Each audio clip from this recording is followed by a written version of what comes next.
Hey guys, what's up? It's Derek with omgitsderek.com, and in today's video I wanted to talk to you guys about what I've learned about money, wealth, making it, keeping it, spending it wisely, etc. So I'm here at a local park in Ohio by my house. It's definitely sweater weather, a cool 42 degrees outside. So yeah, beautiful place. Here, let me show you a little bit. Bunch of ducks and stuff. Some turtles. As you can see, absolutely gorgeous out today. Beautiful autumn day in Ohio. So let's go ahead and dive in. I'm doing a little photo shoot here, just trying to get some shots while we're having such a nice day and stuff. So I figured you guys could tag along while I talked about this today. All right, let's go.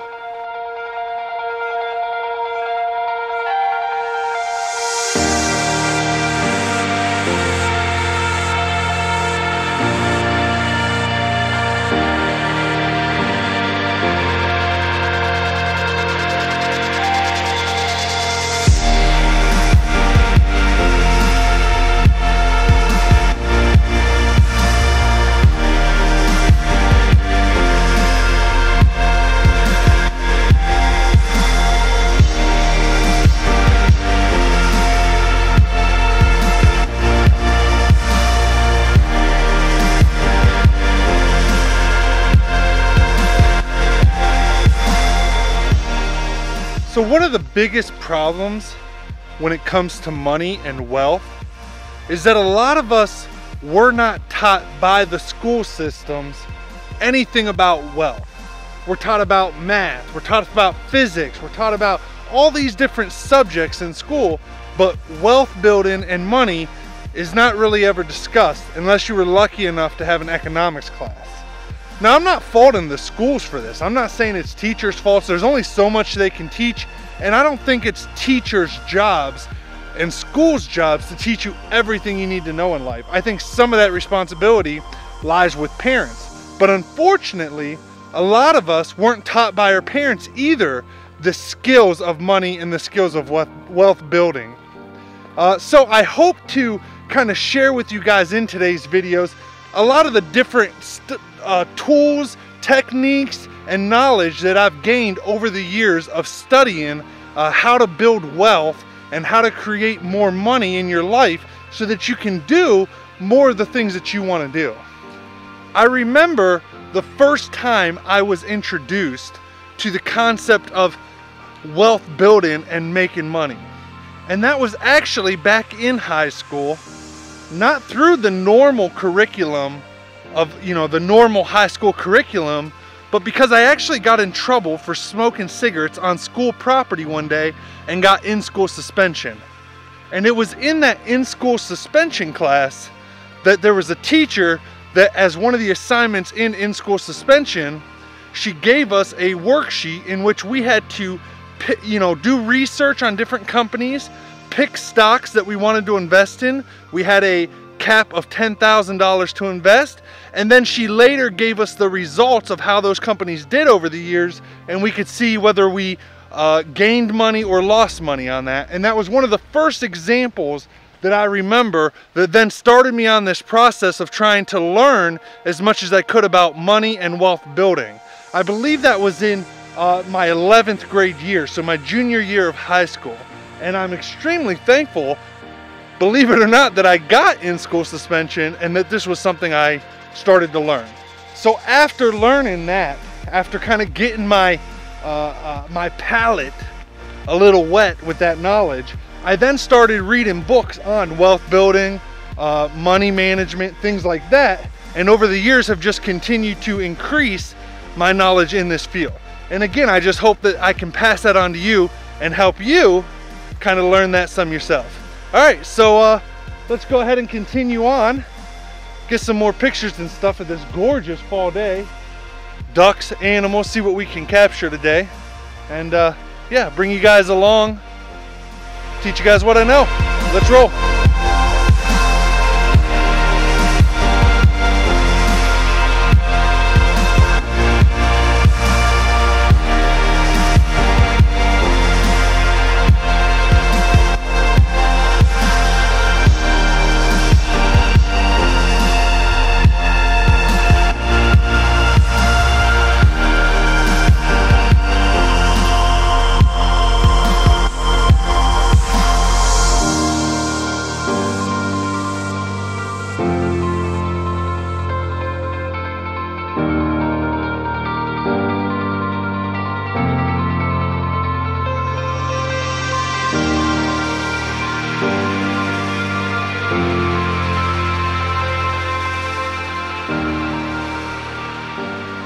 So one of the first principles to wealth building is saving money.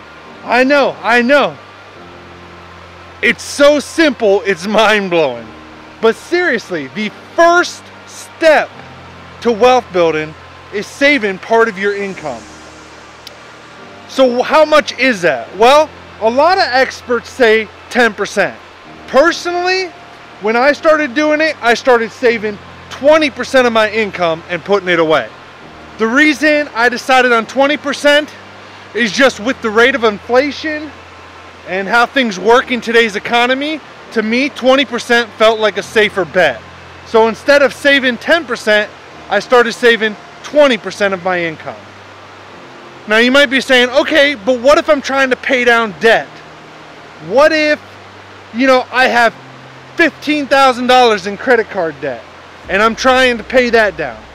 I still believe taking part of your income, it's this principle, it's called pay yourself first. There's actually a book called Rich Dad, Poor Dad that talks about this concept and explains it really well. And if you have issues saving money, I highly suggest you read that book. But basically the premise of it is that you always want to pay yourself first. Yourself is the most important thing or person in this world. It's more important than your cable bill, it's more important than your Netflix bill, it's more important than your cell phone bill. Paying yourself first. So when anytime you make any money, you take part of that percentage of income and you immediately save it and invest it into yourself. Now at first, that starts with just saving the money and maybe putting it in a savings account or even in your sock drawer. But eventually, as you learn more about wealth building and wealth creation, you'll turn around and invest that money, which will then make that money work for you. Whether you're investing in the stock market, whether you're investing in rental properties, whether you're investing in your own business, whatever it may be that you're investing in, you'll then have that money put aside that you can then start having it work for you. Look at this river flowing.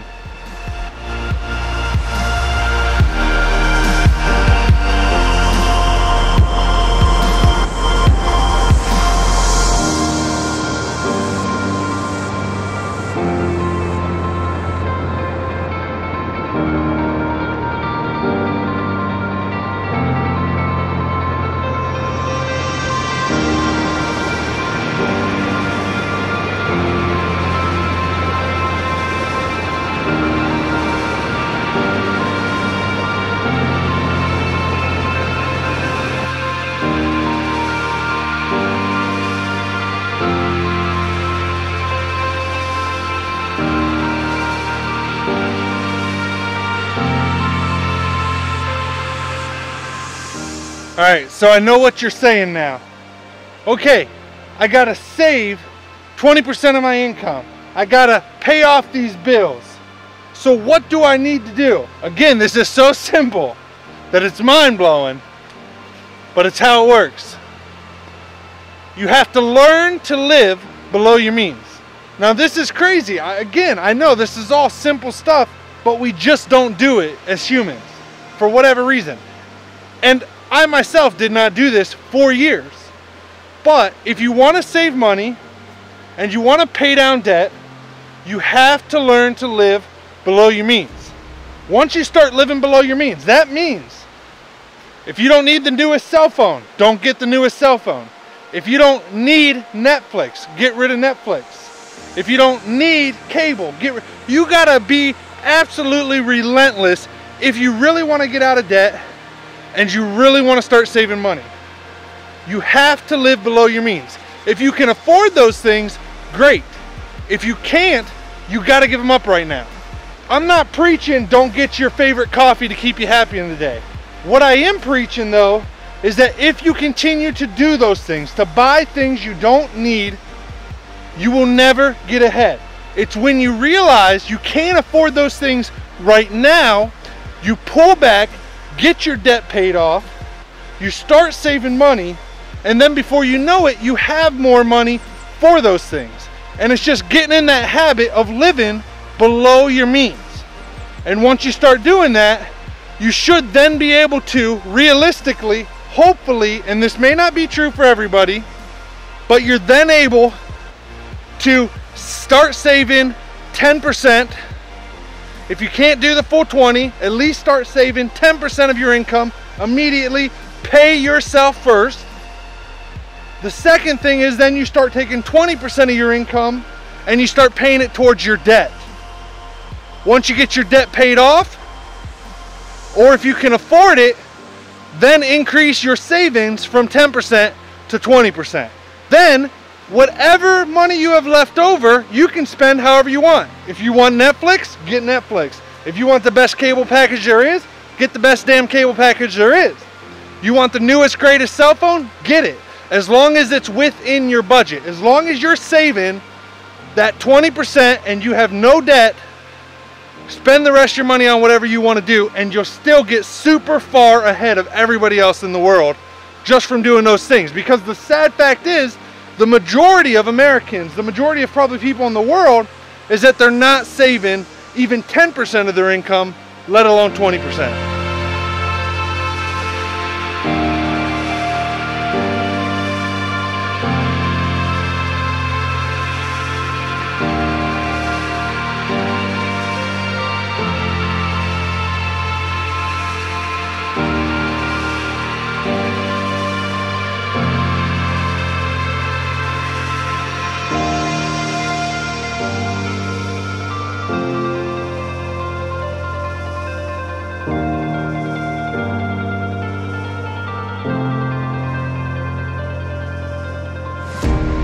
So we talked about paying yourself first, living below your means so that you can start saving money and paying down debt. So I wanted to talk a little bit about good debt versus bad debt. You see, there is a difference, and debt can be a good thing if you're using debt to, let's say, buy an investment property. Debt is bad when you're using debt to buy, say, as we said previously, the newest iPhone or the newest Samsung. Debt can be good if it's getting you a car to get you back and forth to a job. It can be bad if it's buying a car you really don't need when a cheaper car would do the exact same job. So then you start saying, okay, I'm saving 10% of my income, I'm taking 20% of my income and paying down my debt, but now there's this thing I just really want to have, so what do? Well, see, that's the great thing about life, is that just because you want something and you're trying to pay down debt, you're trying to make ends meet, you're trying to do things the right way, doesn't mean that you can't have stuff.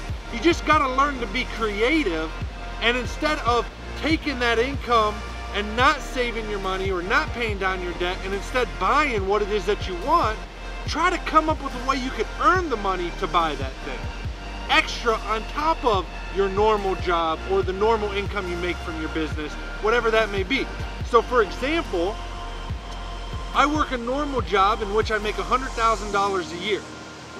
Now there's things I want, like new camera gear, new gaming PCs, but instead of taking that income and dropping down, you know, from my 20% of savings and 20% of paying off debt, what I do instead is I also flip stuff. If you've seen other videos on my channel, me and my wife will go around and we'll buy things and resell them that we might get at garage sales, flea markets, estate sales, things like that, and then turn around and sell them on Craigslist or eBay. We generate income to buy those things that we want instead of taking it out of the money that we're earning. But the even crazier part of it is not only do we do that to earn extra money to buy things that we want, but we then take 20% of the income we generate from doing the flipping on the side, and we turn around and save that as well. So again, if you remember that first principle, any money you make, no matter how you make it, whether it's from your main job, whether it's from a side hustle you start, if you're making money, get in the habit of always taking 20% off the top and saving it, to then invest it, whether it's in stocks, bonds, you know, in a savings account that earns interest, in investment properties, whatever. But it always goes back to that first principle. Save 20% of what you make. Again, if you're starting out paying off debt, save 10% of what you make. So once you have those things down, the next logical step is you say, okay, I want more out of life, I want more out of life. What's next? The next thing is increasing your skills, increasing your worth to whether it's your employer increasing your worth within your business, learning new skills to take your business to the next level. Whatever it is, that's the next step of wealth building. Once you have those basic steps down, you want to move on to this part. So that might be, even if you're working a normal job, a lot of people ask me, Derek, how do I get a job that pays a lot of money? You know, how do I get a job that pays $100,000 a year? Well, just to give you an example, when I started the job that I'm at now, I didn't make $100,000 a year. I made $35,000 a year. But what I did was I learned skills that I could use within the field that my employer is in, which is in recycling and helping big corporations go to zero landfill. And I learned new skills and stuff within that category of knowledge, you know, that would actually help my employer. And then on my own time, on my own dime, instead of just sitting at home and watching 6 hours of Netflix, I then, on my own, went to my bosses and asked them to give me more work, more things that I could do, and told them more things that I could take over because of the increase in skills that I learned on my own time and my own dime, and started doing that work and showing them how good I could do with it, and taking that over from other people, other departments, whatever the case may be. But I just basically anything that I could find where I could help them, or I could take a load off of them to make their job easier, I did that, and I did it as best as I could do it, and I learned the skills needed to do it even better over time. Then after doing that stuff, then I would go to my bosses and ask for a pay increase. As I took on more jobs and they saw that I was worth more to them as an employer, as I took the initiative to learn those new skills, it added to their perception of how valuable I am to their company. Once I showed that, not before, I didn't ask for the raise and then I'll start doing this stuff. I showed them how valuable I could be first, then I asked for more money. I asked for a wage increase. So the trick is finding needs that your employer needs done, finding those things that he needs done, learning the skills to do those things, doing them and doing them to the best of your ability, then ask for the pay increase. And then the last thing that I want to leave you guys with in this video is the invest in your savings part. So as your savings start increasing, as you start making more money, whether that's through your current employer by doing the things I mentioned, or whether that's through a side hustle like me and my wife does of buying and reselling things, or a side hustle of whatever else it may be, creating videos on YouTube and maybe making an extra $100, $200 a month, whatever that may be. But as you increase how much you're making, you're saving that 20%. Before you realize it, you'll build up a nice little nest egg of cash. And then you start wondering, what can I do with that cash? So once you have those things done, there's 3 books that I want to recommend that you check out. The first one is Rich Dad, Poor Dad. It's an excellent book, kind of teaches you those first basic principles on saving, investing, understand the difference between income, expenses, assets, liabilities, you know, some of those different things that matter when it comes to wealth creation and wealth building. The second book I would recommend is Money Master the Game by Tony Robbins. Another great book for those that are starting out that really don't know what to do. And then the third book is called The Richest Man in Babylon. So check out those 3 books. I think they'll help you get started. There's also some great investing apps for newbies. Some of my favorites and ones that I use is Stash. It's an app you can download and you can invest as little as $5 at a time and then invest that into different stocks. There's also an app called Robinhood, which allows you to buy and sell stocks with 0 commissions. And then there's also an app called Acorns that'll round up anytime you use your debit card or credit card at a store. It'll round up the change and then invest that for you into different stocks and stuff. So 3 great apps for beginners that I would recommend checking out. All right, so I hope you guys enjoyed this video. I hope it gave you guys some valuable information, at least get you started down the right path when it comes to wealth creation and wealth building and just money in general. You know, unfortunately, like I said, this isn't something that was taught to us as kids. in schools. You know, a lot of parents don't teach it, and then you kind of get into adulthood and you're just expected to kind of know it, and you don't. And then you just keep making mistakes. It's what I did. I kept making mistakes when it came to money and wealth because I just didn't know. As crazy as it sounds, I just didn't know, and I wish somebody would have taught me, and so I'm hoping that this video does that for you. Alright guys, if you did enjoy this video, if it helped you out, please give it a thumbs up. It helps me out tremendously. And if you really like my content, go ahead and hit that big red subscribe button below, and subscribe to the channel for more great content like this. And until next time guys, peace out everybody.